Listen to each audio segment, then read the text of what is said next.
Here we have an example of a line integral over a vector field.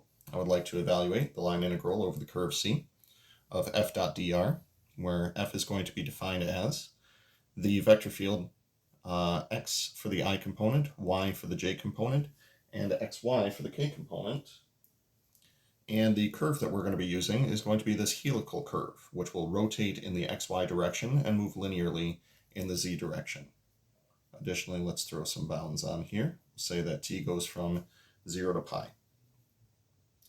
So here are all of the assumptions that we are making for this.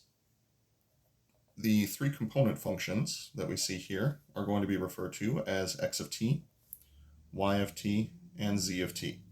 So when we parameterize our vector field, we'll know what we're plugging in.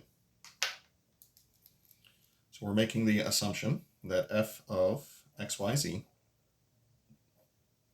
is equal to the vector field x, y, xy. What we're going to do is actually plug in the parameterization for each of these. Let's make sure we're using the proper notation. So this means that f of r of t, which is a fancy way of saying plug in the parameterizations in terms of t for these three components, will be equal to x, which is cosine of t, y, which is sine of t, and xy for the third component. That'll be cosine of t times sine of t.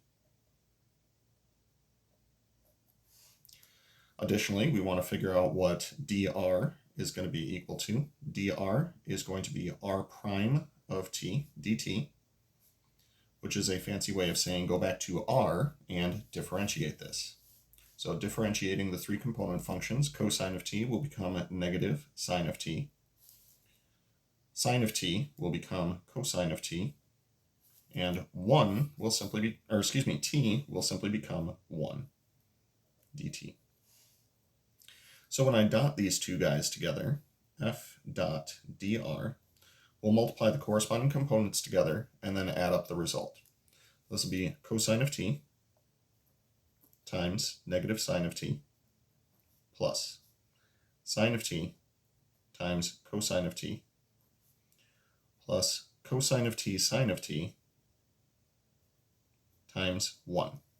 So again, multiplying the corresponding components together and adding them all up. Now this will give me a negative sine t cosine t. This will give me a positive sine t cosine t. So the first two terms will cancel out, and we'll be left with simply the sine of t times the cosine of t dt. That is going to become our integrand. So the line integral over the curve C of f dot dr is going to be equal to the definite integral from 0 to pi of sine of t cosine of t dt.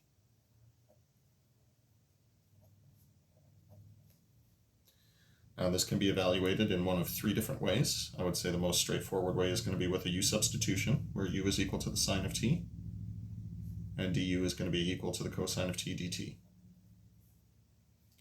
That way, this will become u times du.